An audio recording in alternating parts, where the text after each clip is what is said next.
look do we have next? Well, we talked about doubling the necklace. Now we are going to triple it. Now this one takes lots of steps, so watch very closely. I begin with my necklace and I've unclasped it. Then I'm going to take and separate it so that I have, there's 8 strands total. I want to have 4 on each side. And I'm going to put this on like the throw, using that throw and go method. This is going to be a very long necklace. Ooh. I think you just lost 40 pounds there. Gonna get any inches?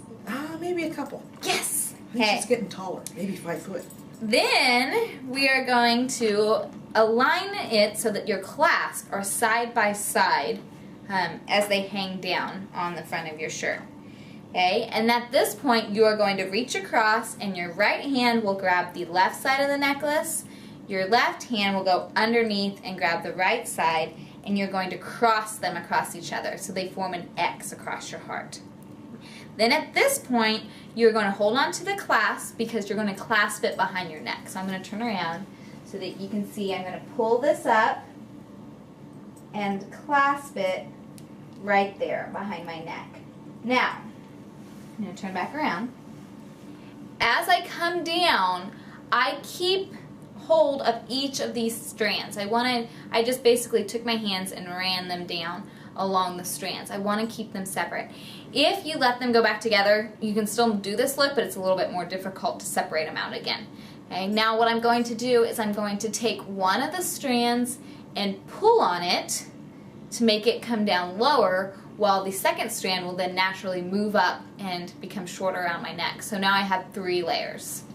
You have 3 great layers and our wonderful lobster claw here to the side. What are we going to do about that lobster claw, Petra? Well, if I was at home and I had a mirror, I would adjust it now at this point. But since I don't have a mirror here, I can't quite get it adjusted.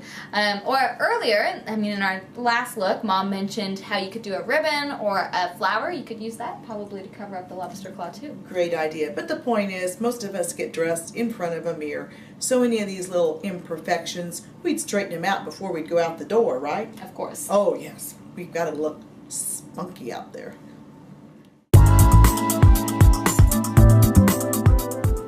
You know, Kansas, Midway, USA, Wichita, Cowtown. This look is made for us. It's called the lariat. Now, I must say, this is one that you have to really make sure you have patience, because it's just a little bit on the advanced side. So Petra, who almost has her master's, you know, she's advanced. I bet she can master this, no pun intended, in just a minute. Let's see.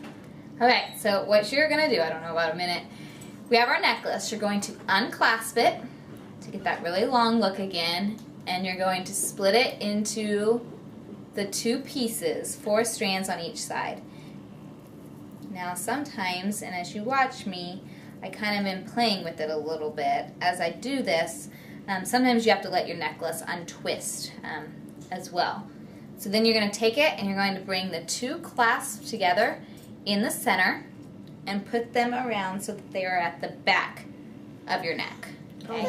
I'm putting on my necklace. Oh, that's my little girl. She's waking up. We'll see if she comes and joins us here soon. I'm putting on the necklace like a scarf. Okay, think of the winter time, how you would normally wear your scarf. And I have these open ends right here. I'm going to let one of the ends, it's okay, I got it. Okay.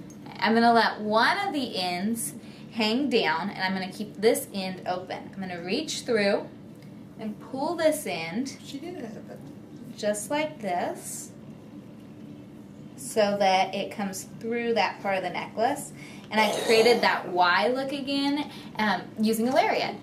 And one of the things we probably should have mentioned a little bit earlier, V-necks are the most flattering neckline a woman can wear. It naturally, in a V-neck, gives you that Y look. Now, we're kind of violating it because neither one of us have a V-neck on today, but as we continue to do these takes, not necessarily with the Manhattan necklace, but with other necklaces throughout our video journey with y'all, we'll make sure we get a V-neck on eventually. I really like this because, you know, the Wild West and the lariat, that just brings us back to Wichita, Kansas. Woohoo! Way to go, girl. Looking good. Yeah! Hee-hee.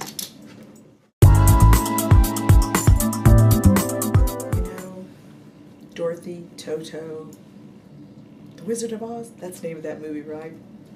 That whole thing was based around what? A tornado? A twister. A twister. Guess what this look is called? What's it called? The Twisted The Y. Twisted Y. Okay, so this is a good Kansas look also. Petra, how do we do the Twisted Y? Okay, you're going to take your necklace, and I've unlatched it, and then I split it into 4 strands on each side, and I'm going to use the twisted look that we did earlier. Now, before when we've done the twisted look, we had the necklace clasped, so it created a choker look. And this one, I've had the necklace unclasped, so it'll make it longer. So I'm going to go ahead and twist it around like this. Now, mine's not quite twisting right, so instead of doing it that way, I'm just going to undo this. And I'm going to hold the ends and just twist it that way and rotating them around.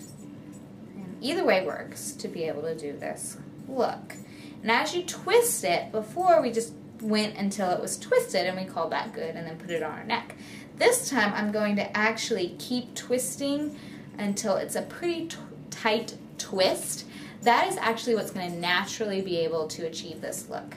Mom and I found this look by accident one day. Or were you there? I don't know. I know I shared this look with Mom that I found by accident when I twisted it a little too tight one time. Oh, I think I was there. Now, old memory coming back. Okay, so I'm going to take it, I've twisted it, so I'm going to go ahead now and I bring it together, and naturally it makes a twist right there. Ooh. So you can undo it and do it again. If I bring it closer together, it makes a really long twist, and I can figure out how long I want it by just simply pulling that, bringing it closer together and then pulling it apart. Once I've created the twist, and you can even change it once you put it on, the length of the twist, I'm going to go ahead and put this on, clasp it in the back of my neck. Oops. If I can find the clasp. Okay, there we go. I have it clasped, and now I have it here. Like I said, you can pull it apart at this point if you don't want it to be twisted quite as much, or you can bring them closer together and twist it up even further. Oh, I think this is spectacular. So girls, if you need to go on a vacation, you just take this Manhattan necklace with you, a black dress, a colored top, you've got it made. And your man will think, you're bringing all that jewelry? No, you can just take one necklace. It's sensational. Fantastic. Way to go.